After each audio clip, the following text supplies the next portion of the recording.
এত ঠান্ডা আর কুয়াশা, আর ভালো লাগছে না। সত্যি ভীষণ ঠান্ডা পড়ে যাচ্ছে। কবে যে প্রপার রোদ উঠবে তারই অপেক্ষা এখন। খুব ঠান্ডা লাগছে।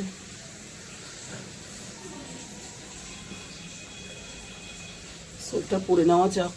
আমি জাস্ট ঘুম থেকে উঠলাম, কে বলবে এখন সকাল 7টা বাজে।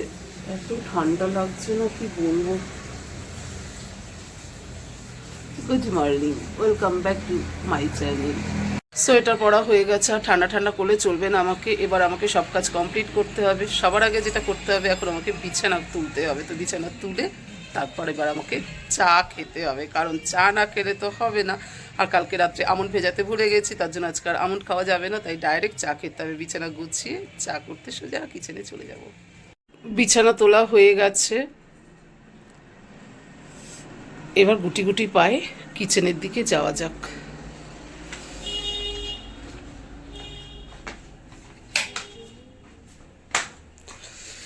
এই বাসনগুলোকে আগে ঠিকঠাক জায়গায় রেখে দেবো। যে জায়গায় যেগুলো থাকে সেগুলোকে সেই সব জায়গায় রেখে তারপরে চা করব।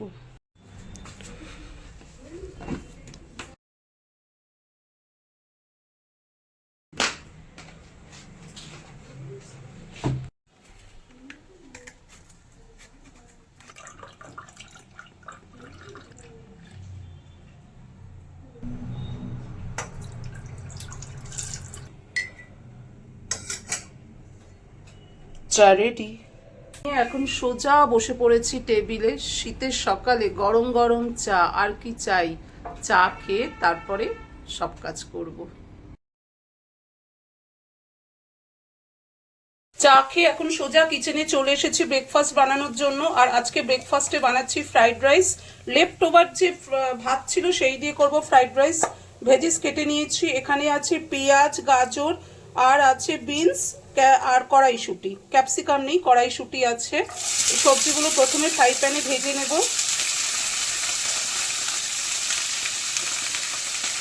এক চিকেন ফ্রাইড রাইস করব, কারণ চিকেনও লেফট ওভার আছে আর রাইসও লেফট ওভার আছে। তো সব কিছু দিয়ে একবারে ফ্রাইড রাইস করে নেব। কড়াইতে ভেজিস দিয়ে দিয়েছি। আরেকবার বলছি, ভেজিসের মধ্যে আছে পেঁয়াজ, গাজর, বিনস, আর আছে এখানে কড়াইশুঁটি। একটু ভাজা ভাজা করে এর মধ্যে ডিম ফাটিয়ে দেব। সবজিগুলো না বেশি ফ্রাই করব না, জাস্ট হালকা একটু ফ্রাই করে নিয়ে এর মধ্যে দিয়ে দেব নুন আর গোলমরিচ মতো। নুন দিয়ে দিলাম। গোলমরিচ গুঁড়ো দেব, গোলমরিচ দিয়ে দিলাম, মানে গোলমরিচ গুঁড়ো। এবার ভালো করে মিক্স করে নেব নুন আর গোলমরিচ সব ভেজিসের সাথে। এবার দিয়ে দেবো এর মধ্যে একটা ডিম ফাটিয়ে। দুটো ডিম দেবো ভেবেছিলাম, কিন্তু একটা ডিম না নষ্ট বেরোলো, তো কি আর করবো, তাই একটা ডিমই দেবো। ভেজিস ভাজা ভাজা হয়ে গেছে, এবার সাইড করে রেখে এর মধ্যে দিয়ে দেবো ডিমটা ফ্রাই প্যানে। এই যে ডিমটা দিয়ে দিলাম। ডিমটাকে না আগে আমি ফাটিয়ে দেখে নিলাম যে এটা আবার খারাপ কিনা। নাহলে ডাইরেক্ট যদি সবজির ওপরে ফাটাতাম, যদি খারাপ হতো তাহলে সবজি ফেলে দিতে হতো। তার জন্য একটা বাটির মধ্যে আগে ফাটিয়ে ডিমটা দেখিয়ে নিলাম যে ডিমটা ভালো আছে কিনা। দেখলাম ভালো আছে, তাই এবার ফ্রাই প্যানে দিয়ে দিলাম।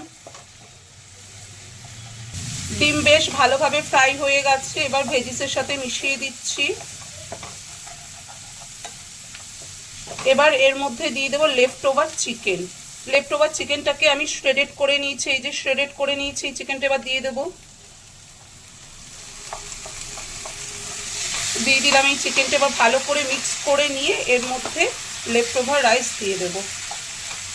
সয়া সস দিতে পারতাম, কিন্তু দেবো না, যতটা ন্যাচারালভাবে করা যায়, কারণ ছোট বাচ্চা খাবে তুতান, তার জন্য আর সস দিলাম না। যতটা পারা যায় অ্যাভয়েড করতে হয়।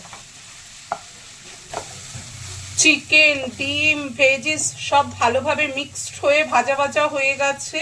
এবার এর মধ্যে দিয়ে দেবো লেফট ওভার রাইস। এই যে লেফট ওভার রাইস, এটা এবার এর মধ্যে দিয়ে দেবো। এবার সব ভালোভাবে মিক্সড করে দেব।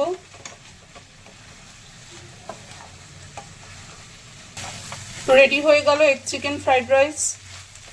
গ্যাসের ফ্লেম অফ করে দেব। Egg chicken fried rice ready হয়ে গেছে, প্লেটে ঢেলে নিয়েছি, রেডি টু সার্ভ। তুতান এগ চিকেন ফ্রাইড রাইস কেমন লাগছে খেতে? ভালো লাগছে। ভালো লাগছে? কেমন লাগছে? খুব ভালো লাগছে। কি দিয়ে করেছি বলো তো? লেফট ওভার রাইস আর লেফট ওভার চিকেন। বাহ, বোঝা যাচ্ছে?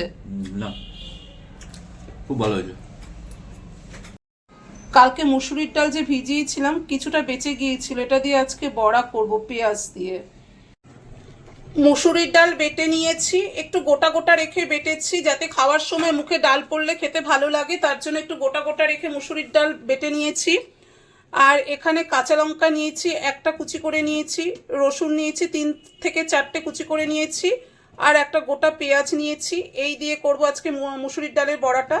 রসুন দিয়ে বড়া করলে না খেতে কিন্তু হেভি লাগে।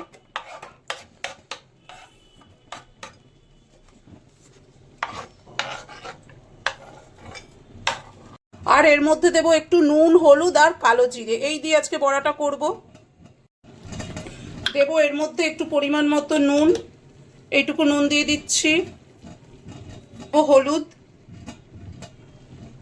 একটু কালো জিরে।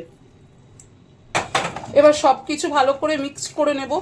আমার না একটা ভুল হয়ে গেছে, পেঁয়াজটা একটু বড় বড় করে কাটা হয়ে গেছে, আর একটু ছোট ছোট করে কাটলে ভালো হতো। যাক, কোনো ব্যাপার না, কি আর করা যাবে, যা হওয়ার হয়ে গেছে, এত ভেবে লাভ নেই। এটা দিয়েই বড়া করে নেব।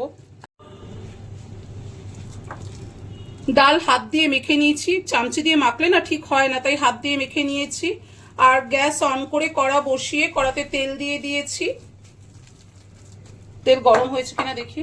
হ্যাঁ, তেল গরম হয়ে গেছে, এবার বড়াগুলো ভেজে নেব।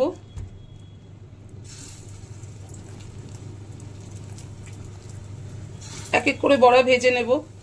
আর আমি হাত দিয়েই মাখলাম, কারণ চামচি দিয়ে না এগুলো হয় না।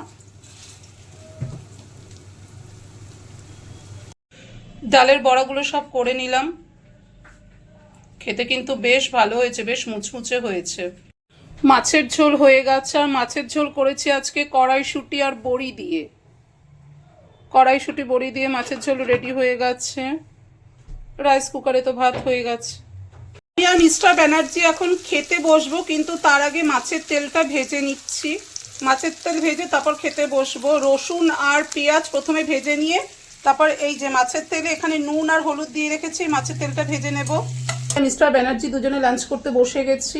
আর আজকে আমাদের লাঞ্চে আছে মাছের তেল, মানে মাছের তেল ভাজা, পেঁয়াজ দিয়ে রসুন দিয়ে মাছের তেল ভেজেছি, বড়া মানে মুসুরির ডালের বড়া, মাছের ঝোল আর টক দই। এই দিয়ে আজকে আমাদের লাঞ্চ হচ্ছে। পার্থ তুতানকে পড়াচ্ছে আর আমি কিচেনে চলে এসেছি পাস্তা করতে। পাস্তা বয়েল করতে বসিয়ে দিয়েছি। আজকে করব এলপো পাস্তা। খুব আস্তে আস্তে কথা বলছি, পার্থ এখন তুতানকে ম্যাথস করাচ্ছে। পাস্তা বয়েল করার সময় না জলে একটুখানি তেল দিয়ে নিলে না পাস্তা খুব ভালো সেদ্ধ হয় আর গায়ে গায়ে লাগে না, তো তাই আমি একটু বয়েল করার সময় একটু তেল দিয়ে নিচ্ছি। চাউমিনের মতো করব, তার জন্য বাদাম নিয়ে নিয়েছি, এখানে 2 কোয়া রসুন থেতো করে নিয়েছি, আর ভেজিস কেটে নিয়েছি, ভেজিসের সাথে একটু আলু দিয়েছি। চাউমিনের মতো করব আজকে পাস্তা। ভেজিটেবল পাস্তা রেডি হয়ে গেছে। দেখতে তো ইয়াম্মি লাগছে, খেতেও কিন্তু বেশ হয়েছে, ইয়াম্মি হয়েছে খেতে। রাত 11:10 বেজে গেছে, আমাদের সবার ডিনার হয়ে গেছে। পার্থ আর আমি ডিনারে আজকে ওটস খেয়েছি, আর তুতান দুধ কর্নফ্লেক্স খেয়েছে। তো অনেকটা রাত হয়ে গেছে, এবার ব্লগটা আমি এখানেই অফ করে দেব। তাহলে কালকে আবার তোমাদের সাথে একটা নতুন ব্লগে আমার দেখা হচ্ছে। আজকের মতো গুড নাইট, আর তোমরা সবাই ভালো থেকো, সুস্থ থেকো আর সাবধানে থেকো। টাটা।